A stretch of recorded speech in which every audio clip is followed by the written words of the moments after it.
Hello everyone, welcome back to another weekly breakdown.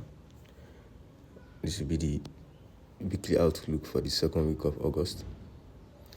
So let's get straight into it. We're looking at EU on the monthly time frame. As you can see, we have price retraced from this range. So we saw price entering this range, and we saw price retrace from the tapped into the into this fair value gap inside here, and then price retraced from there, right? So we are bullish, right? So we're bullish for a very long time until we went to this whole daily range here. This whole daily range. So I'm still expecting bearishness, but in the meantime, let's focus on this price action here. As you can see, price took out the previous month's low. All right, price took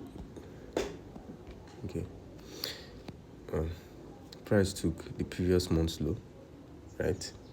Same thing as DXY, right? And same thing as GU. So price took the previous month's low, right?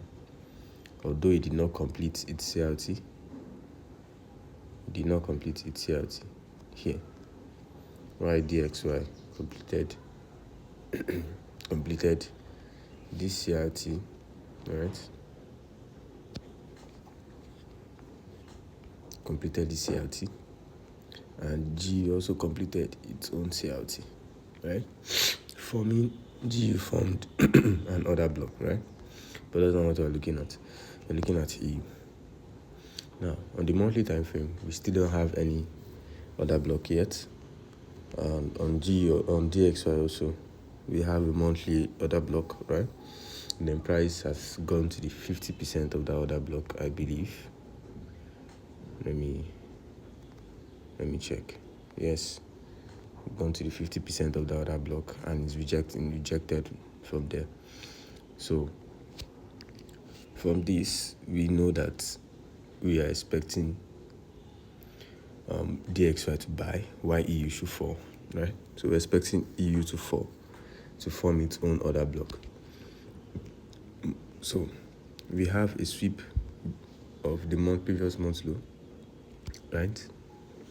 On the weekly time frame, we are seeing price inside of this range, right? It's still in the range, and we are still seeing price inside of that range. So we have this order block on the weekly time frame, and price also rejected the 50% of the order block.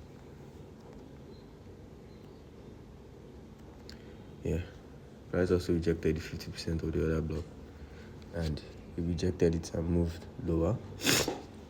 So we can expect price to take out the previous month's low, and then subsequently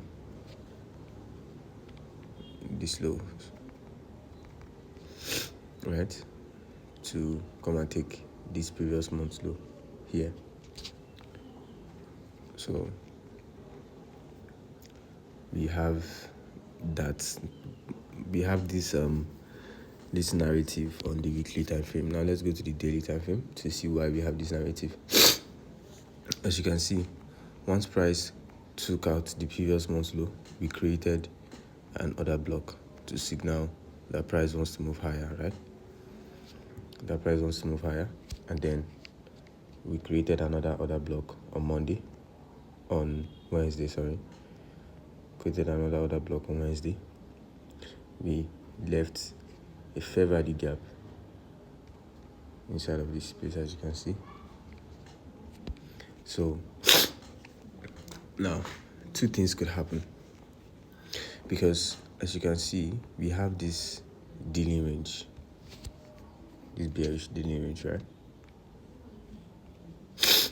We have this bearish expansion swing, and we tapped the OTE level of this this range.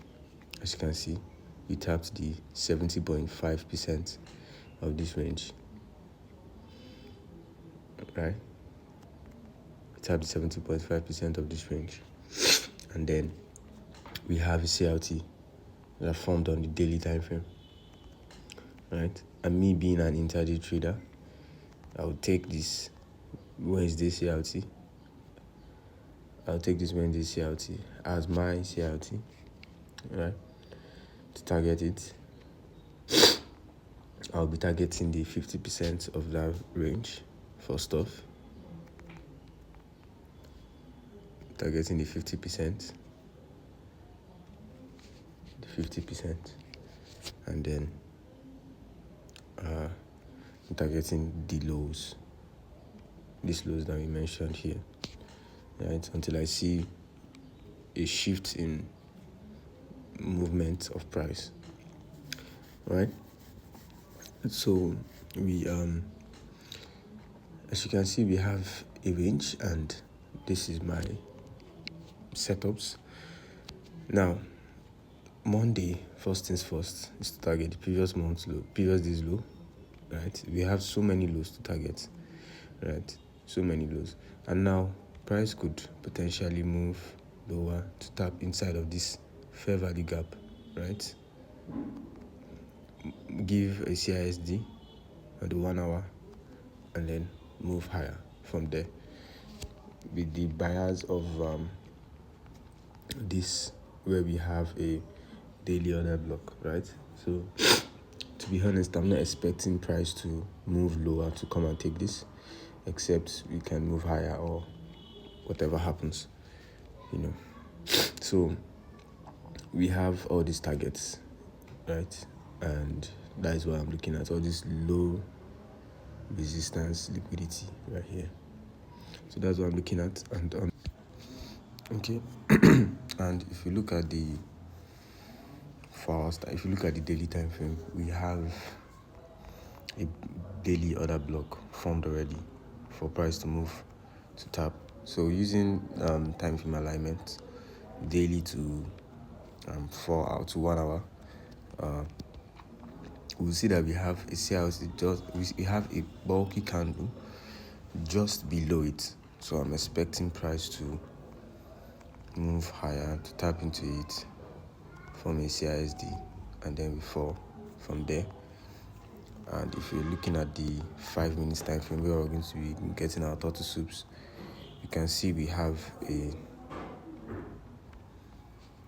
this high that can be turtle souped into this fair value gap. So that's what I'm looking at for tomorrow, 11th of August. So I'm looking at this this range, into this order block, to this daily order block right here. The price to come there to move higher. So it will be something like this. Tap into this. We'll use this high as our SL, and then target the low. Should give us a 3.42. So this should be it should happen as if it taps us in during the key time. So basically what I'm looking at for this week would be to take out the previous day's low, Thursday's low, and then these lows right here,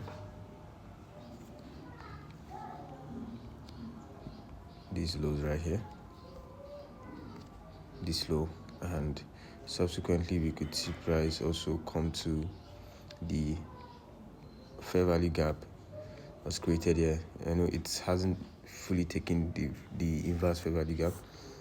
As you can see, this inverse fair value gap, it hasn't really taken it. So we'll see price move lower from there and then moves higher from there. So that's what I'm looking at for tomorrow, going into next week, this week rather. Yeah, so I'm sorry about my voice. I'm not really fine. My breathing is difficult right now. So yeah, so basically that's what I'm looking at for next week. And as you can see, 1 hour time frame, we have a CLT already. We have a bulky candle rather, and then we have a daily order block just above it. And then the entry time frame, we have a high that price we want to take to move lower. So yeah, so that's my bias for next week. You guys should be safe and good luck when you're trading this week. Stay safe.